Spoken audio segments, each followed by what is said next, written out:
नमस्कार और स्वागत है।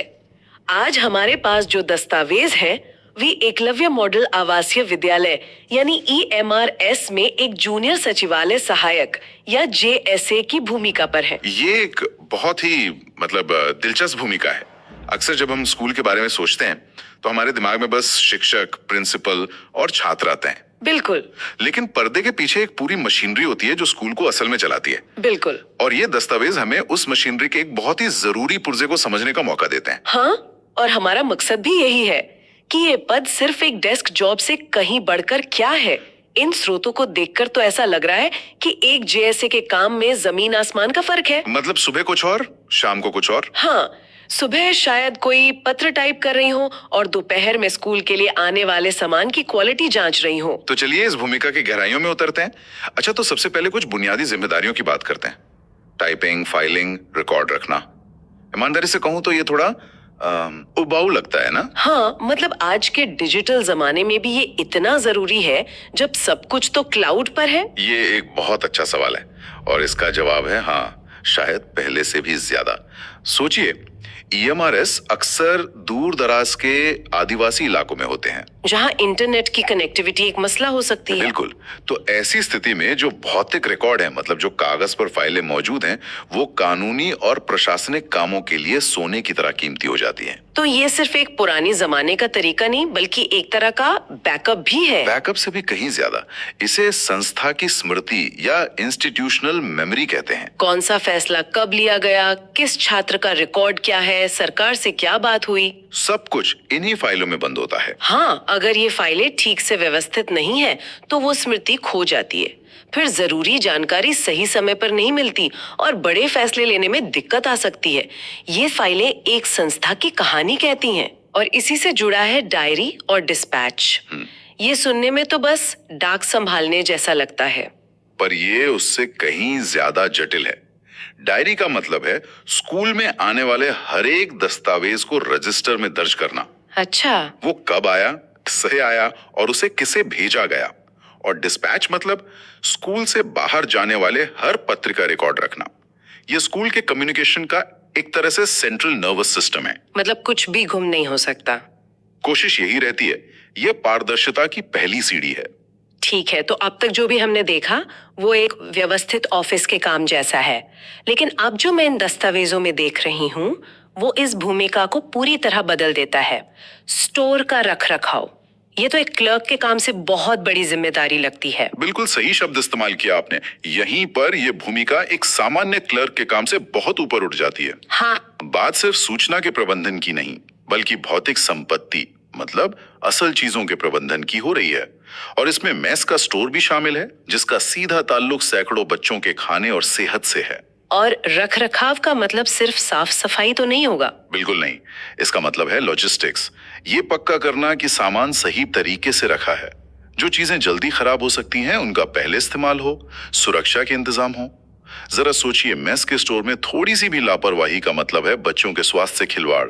तो JSA यहाँ एक तरह से क्वालिटी कंट्रोल मैनेजर भी है। एक तरह से, हाँ। इसी से जुड़ा एक और काम है स्टॉक रजिस्टर में हर चीज की सही सही एंट्री करना।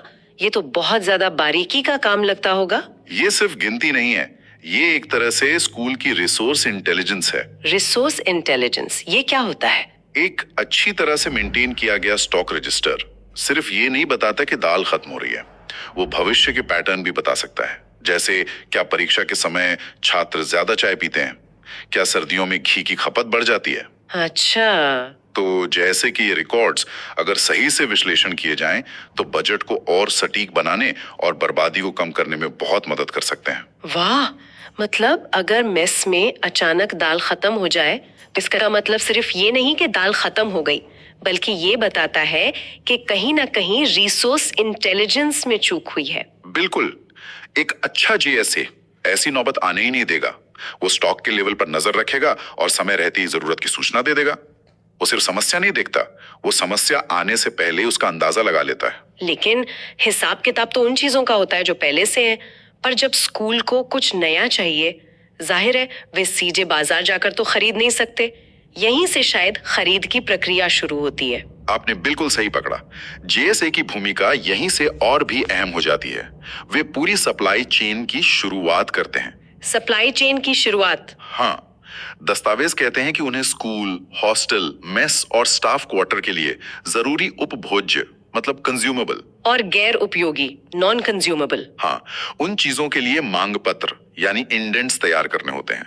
तो वो एक तरह से स्कूल के हर विभाग की जरूरतों को इकट्ठा करने वाले सेंट्रल पॉइंट बन जाते हैं। बिल्कुल, उन्हें पता होता है कि जमीनी स्तर पर असली जरूरत क्या है। क्लासरूम में चौक से लेकर हॉस्टल में गद्दे तक और मेस में मसालों से लेकर ऑफिस में प्रिंटर कार्ट्रिज तक, इन सब की जरूरतों को इकट्ठा करके एक औपचारिक मांग पत्र तैयार करना उनका काम है। और उसके बाद वो खरीद के लिए फाइलें तैयार करते हैं, कोटेशन मंगवाते हैं, उनकी तुलना करते हैं और फिर सबसे बेहतर विकल्प को मंजूरी के लिए वरिष्ठ अधिकारियों के सामने रखते हैं। यह एक बहुत बड़ी जिम्मेदारी है। एक और बहुत ही रोचक पहलू है, उन चीजों का क्या होता है जो पुरानी, टूटी फूटी या अनुपयोगी हो गई हैं। मतलब हर स्कूल में ऐसा सामान तो जरूर होता है। हाँ, और ये बहुत जरूरी है। कोई भी सरकारी संस्था अपनी संपत्ति को बस यूं ही फेंक नहीं सकती। दस्तावेज बताते हैं कि जेएसए को ऐसी अनुपयोगी वस्तुओं को बट्टे खाते में डालने मतलब राइट ऑफ करने के लिए प्रस्ताव प्रस्तुत करना होता है। और फिर उन चीजों का क्या होता है?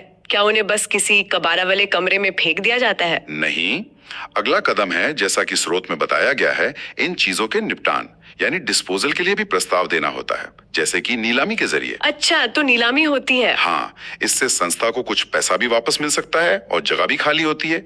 और इस पूरी प्रक्रिया का रिकॉर्ड एक खास रजिस्टर में रखा जाता है जिसे कंडेमनेशन रजिस्टर कहते हैं। कंडेमनेशन रजिस्टर, ये सुनने में ऐसा लगता है जैसे किसी चीज को मौत की सजा सुनाई जा रही हो। एक तरह से है भी। ये किसी संपत्ति का आधिकारिक मृत्यु प्रमाण पत्र है। इसके बिना वो टूटी हुई कुर्सी या पुराना कंप्यूटर हमेशा के लिए स्कूल की किताबों में एक जीवित संपत्ति के रूप में दर्ज रहेगा। ओहो। ये रजिस्टर स्कूल को भूत संपत्ति यानी गोस्ट एसेट्स के जाल से बचाता है, जो ऑडिट में बहुत बड़ी समस्या बन सकती है। ये पारदर्शिता के लिए बहुत जरूरी है। तो जेएसए का काम सिर्फ चीजें खरीदने तक नहीं, बल्कि उनके पूरे जीवन चक्र को प्रबंधित करने तक फैला हुआ है, मतलब जन्म से लेकर अंत तक। बिल्कुल, ये एक क्रेडल टू ग्रेव जिम्मेदारी है जहां तक संस्था की भौतिक संपत्तियों का सवाल है।